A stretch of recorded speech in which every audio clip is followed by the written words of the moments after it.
Praise the lord, praise the lord, praise the lord. ಮಕ್ಕಳೇ, ನಿಮ್ಮೆಲ್ಲರಿಗೂ ಈ ಮೊಬೈಲ್ ಸಂಡೇ ಸ್ಕೂಲ್ಗೆ ನಿಮ್ಮೆಲ್ಲರನ್ನು ಸ್ವಾಗತ ಮಾಡ್ತೇನೆ. ಬೈಬಲ್ ಯೂನಿಯನ್ ಮಾಡುವಂಥ ಈ ಸಂಡೇ ಸ್ಕೂಲ್ ಕಾರ್ಯಕ್ರಮದಲ್ಲಿ ನೀವೆಲ್ಲರೂ ಭಾಗವಹಿಸ್ತಾ ಇದ್ದೀರಾ. ಅನೇಕರು ಬಾಯ್ಪಾಠ ವಚನ ಕಳಿಸ್ತಾ ಇದ್ದೀರಾ. ಅದೇ ರೀತಿಯಲ್ಲಿ ವಾಕ್ಯವನ್ನು ಕೇಳಿ ನೀವು ಆಶೀರ್ವಾದ ಹೊಂದ್ತಾ ಇದ್ದೀರಾ. ಆಶೀರ್ವಾದ ಹೊಂದಬೇಕಾ? ಸಂಡೇ ಸ್ಕೂಲ್ನಲ್ಲಿ ಭಾಗವಹಿಸಿ. ಮಕ್ಕಳೇ, ಪರೀಕ್ಷೆ ಹತ್ರ ಬರ್ತಾ ಇದೆ. ನೀವೆಲ್ಲರೂ ಚೆನ್ನಾಗಿ ಓದಿ ಹೆಚ್ಚಿನ ಅಂಕಗಳ ತಗೋಬೇಕು, ಆಯಿತಾ? ಅದಕ್ಕೋಸ್ಕರ ನಿಮಗೋಸ್ಕರ ನಾವು ಪ್ರಾರ್ಥನೆ ಮಾಡ್ತೇವೆ. ಮತ್ತು ಈ ಸಮಯದಲ್ಲಿ ಮಕ್ಕಳೇ, ನಿಮಗೋಸ್ಕರ ಒಂದು ಕಥೆಯನ್ನು, ಬೈಬಲ್ ಕಥೆಯನ್ನು ಕೇಳುವ ಮೊದಲು ನಿಜವಾಗ್ಲೂ ನಡೆದಂಥ ಒಂದು ಘಟನೆಯನ್ನು ಹೇಳ್ತೇನೆ. ನಿಜವಾಗ್ಲೂ ನಡೆದಂಥ ಘಟನೆಗಳು ಯಾವಾಗಲೂ ಸತ್ಯವಾಗಿರ್ತದೆ. ನಾವು ಸತ್ಯವೇದವನ್ನು ಹೇಗೆ ನಂಬ್ತೇವೆ, ಅದೇ ಸತ್ಯದಲ್ಲಿ ಈಗಲೂ ಸಹ ಅನೇಕ ಅದ್ಭುತ ಕಾರ್ಯಗಳನ್ನು ದೇವರು ಮಾಡ್ತಾ ಇದ್ದಾರೆ. ನಿಮ್ಮ ಜೀವಿತದಲ್ಲೂ ಮಾಡುವವನಾಗಿದ್ದಾನೆ. ಹಾಗಾದರೆ ಒಂದು ಕಥೆಯನ್ನು ನಮ್ಮೊಂದಿಗಿರುವಂಥ ರಾಜು ಹೇಳ್ತಾನೆ, ಕೇಳಿ ಆನಂದ ಮಾಡಿ, ಆಯ್ತಾ? ಓಕೆ. ಹಲೋ ಮಕ್ಕಳೇ, ಹೇಗಿದ್ದೀರಾ? ನಾನು ರಾಜು. ಇವತ್ತು ನಿಮ್ಗೊಂದು ಒಳ್ಳೆ ಕತೆ ಹೇಳಕ್ ಬಂದಿದ್ದೀನಿ. ಮಕ್ಕಳೇ, ಒಂದು ಊರಿನಲ್ಲಿ ಇಬ್ಬರು ಅಕ್ಕ ತಂಗಿ ಇರ್ತಾರೆ. ಅಕ್ಕ ಯೇಸು ಸ್ವಾಮಿಯನ್ನು ನಂಬಿ ಒಳ್ಳೆ ವಿಶ್ವಾಸಿಯಾಗಿರ್ತಾಳೆ, ಆಯ್ತಾ? ಅದೇ ತರ ತಂಗಿ ಯಾರನ್ನು ನಂಬೋದಿಲ್ಲ, ಯೇಸು ಸ್ವಾಮಿಯನ್ನು ನಂಬಲ್ಲ, ಯಾರ್ಯಾರನ್ನು ನಂಬಲ್ಲ. ಆದ್ರೆ ಅವಳಿಗೆ ಒಬ್ಳು ಮಗಳಿದ್ಲು. ಅವಳಿಗೆ 6 ವರ್ಷ ಆಗಿತ್ತು. ಎಷ್ಟು ವರ್ಷ? 6 ವರ್ಷ ಆಗಿತ್ತು. ಅವಳಿಗೆ ಅನೇಕ ದಿನಗಳಿಂದ ಬಹಳ ಕಾಯಿಲೆ ಆಗಿತ್ತು.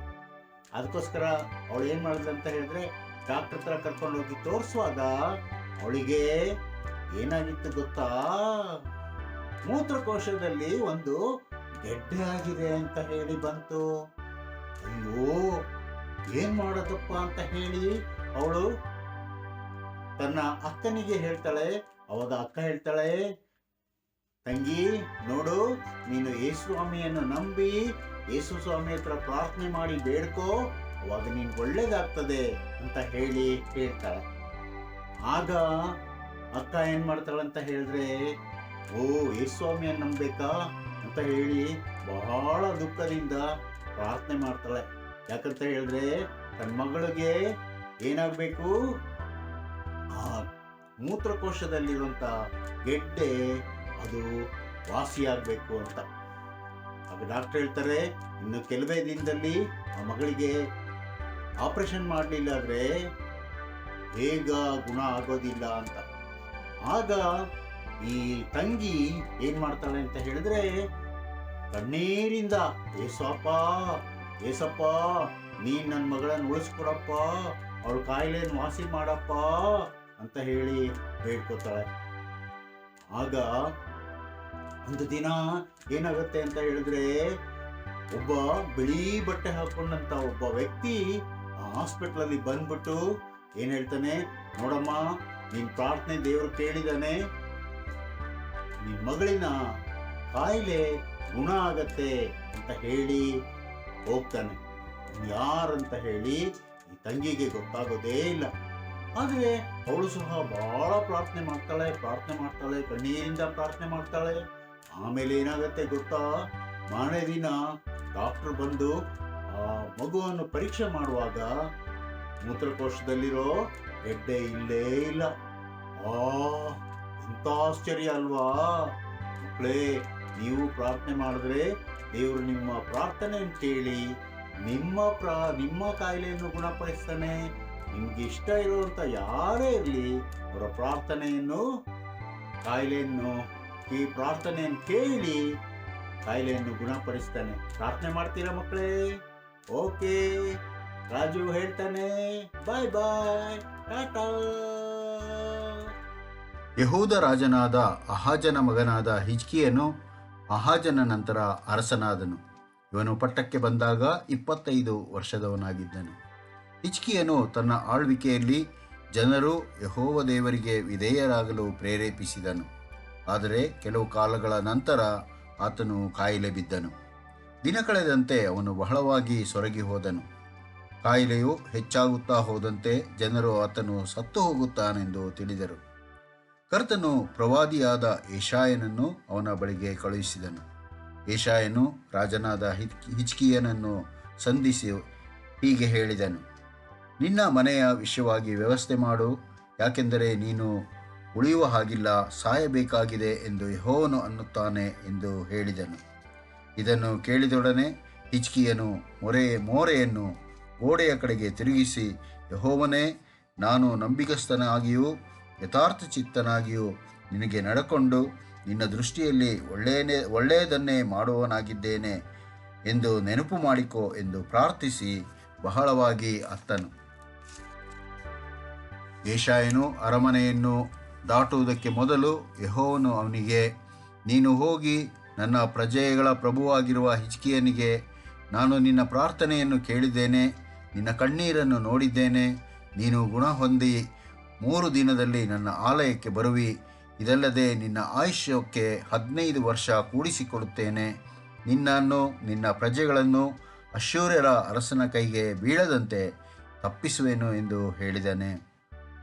ಇದಲ್ಲದೆ ಯೆಶಾಯನು ಒಂದು ಅಂಜೂರದ ಹಣ್ಣಿನ ಉಂಡೆಯನ್ನು ತರಿಸಿ ಅದನ್ನು ಹಿಜ್ಕೀಯನ ಕುರದ ಮೇಲೆ ಇರಿಸಿದಾಗ ಹಿಜ್ಕೀಯನು ಗುಣ ಹೊಂದಿದನು.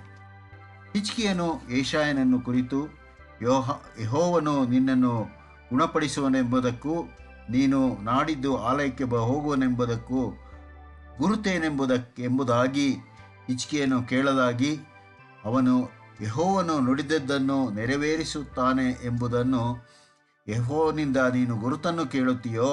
ಹಾಗಾದರೆ ನೆರಳು 10 ಮೆಟ್ಟಿಲುಗಳು ಮುಂದೆ ಹೋಗಬೇಕೋ ಹಿಂದೆ ಬರಬೇಕೋ ಎಂದು ಕೇಳಿದನು.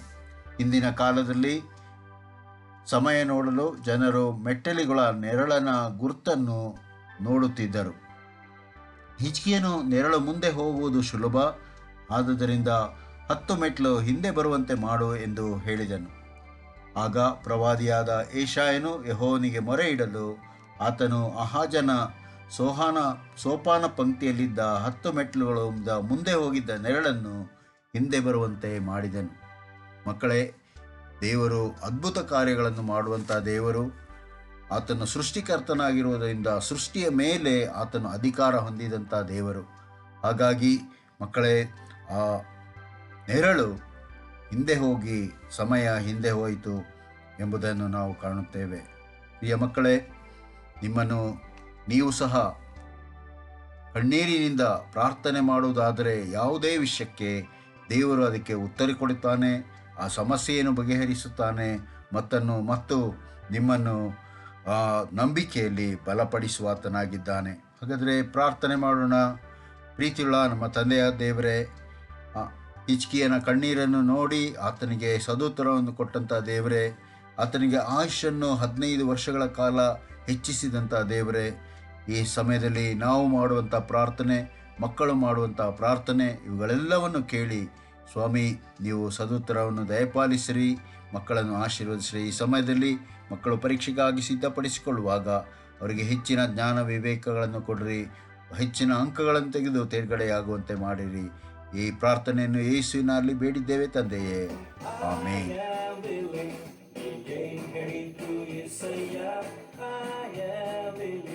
ಯಾವ ಸಮಯವಿರಲಿ యేసయ్ಯ,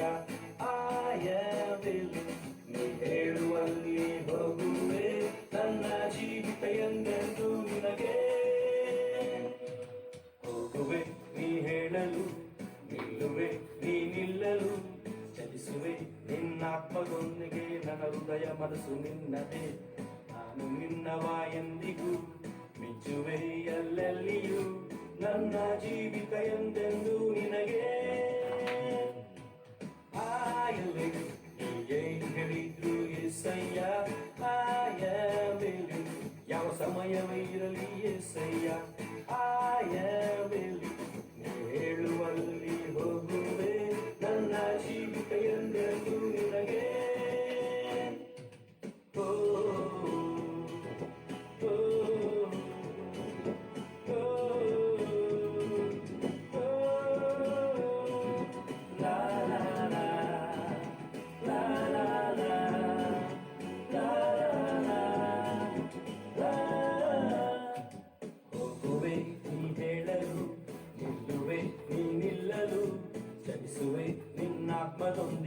ನನ್ನ ಹೃದಯ ಮನಸ್ಸು ನಿನ್ನದೇ, ನಾನು ನಿನ್ನವ ಎಂದಿಗೂ